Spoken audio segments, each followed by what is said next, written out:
He's got an iconic line. It's a crime scene. This is a crime scene. Everyone walk away. Walk away. And we just started doing that at the end of every scene. Walk away. It's a crime scene. Walk away.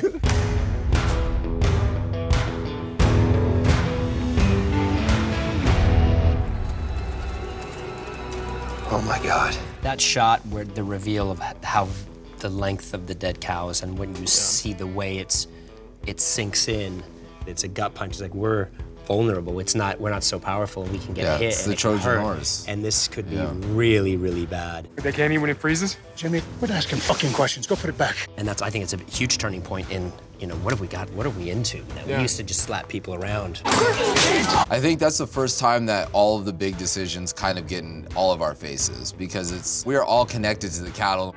Where, like, for us, it's like that's our livelihood. That's $500,000 rotting in the field. You know what I mean? As well as his. And that's the first time we're kind of all on one accord emotionally. This is a big deal for everyone. This is big for us, because if we don't have this, then we don't have a job, And if you lose, then we lose. Then we don't have anywhere to stay. That is the moment where there's a massive switch. You have any idea who did this? Oh, I know exactly who did it.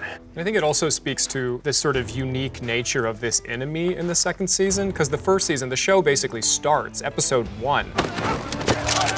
Rainwater corralling off and basically attacking the herd, but it's with a very different approach. Keep him here as long as I can, John. They respect the cattle. They still respect the way of life. Right. For them, it's about taking the cattle, but they would never imagine killing them. They're just gonna cut off where they are. Exactly. They're gonna sort of take control of that herd. They don't belong to you. They don't belong to you either. But to have an enemy that has such a sort of brazen disrespect for the terms of conflict and to escalate it so dramatically by killing the herd.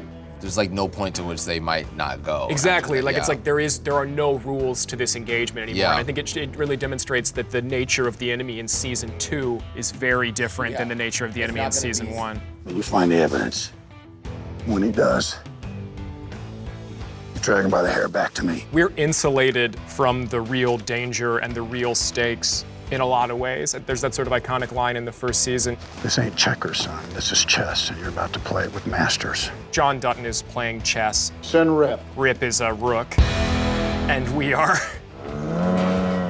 sort of pretty far down the food chain. We're insulated from a lot of that danger. But I would imagine we know some stuff, but it's like he's the biggest landowner. You know what I mean? He has everything, so I think that also allows us to kind of walk around with a different sense of whatever happens, we'll be we're gonna end up the victors on the other side of it.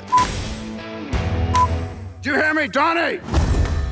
Every time John says something, there's a moment in the, because everything is very thought out and he just feels everything. Yeah. The stakes are so high for him. Yeah. And every time he's with someone, he's trying to teach them something, from Jamie to Beth. Well, the whole world's a test, son. Don't ever let it trick you into thinking different. Yeah, his lines button the scenes, and there's really no comeback for them at the end. Yeah. He says something, and it's like, oh, I'll just take that in, and you've ended. Yeah. It just sets everything perfectly. I mean, just pick any scene and spot on. Consider every option, Malcolm. I choose the one that's best for my family.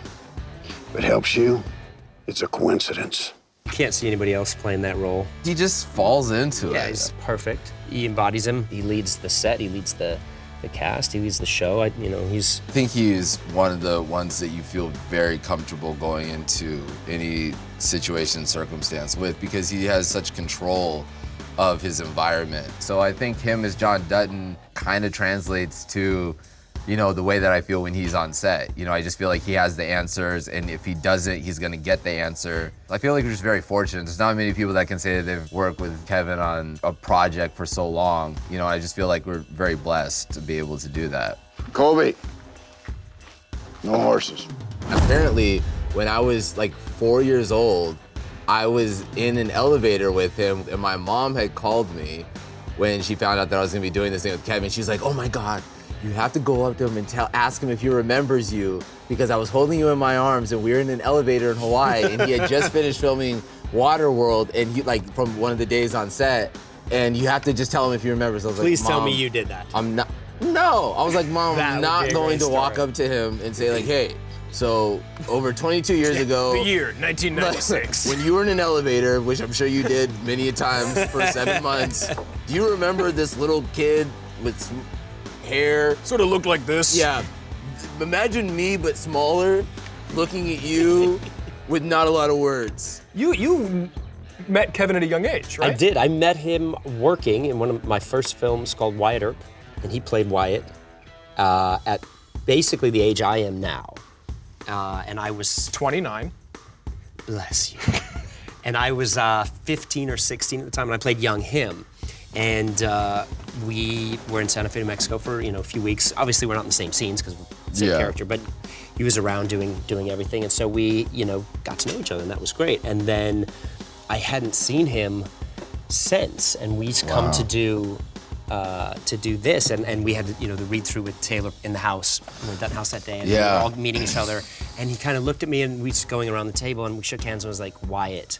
And he goes, and I could see it, and he remembered, which was cool. Yeah. And yes, and he'll tell the story now and then, so it's neat to be back in the same cowboy. But just by proxy, I've known him much longer, since I've known him since I was 3.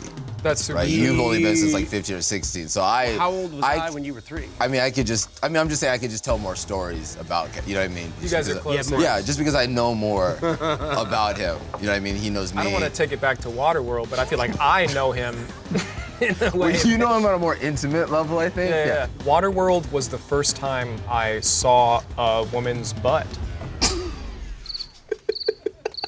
So in a lot of ways, I think that Kevin is... That's 6 espressos catching up with responsible. you. Just goes. Kevin is in part responsible for seeing a woman's sort of butt? formative, like a formative experience for a prepubescent Jefferson White. Waterworld. Do you remember that scene? Oh, good. No, bro, I don't remember that scene. Wow. You don't remember that scene in Waterworld? Weird. I'm gonna die of this. I'm gonna have to tell Kevin you don't remember that scene in Waterworld. I doubt he wants to talk about it.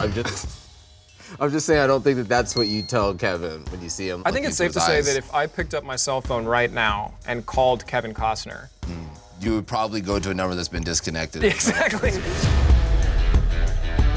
All right, walk away. And we're just walking away.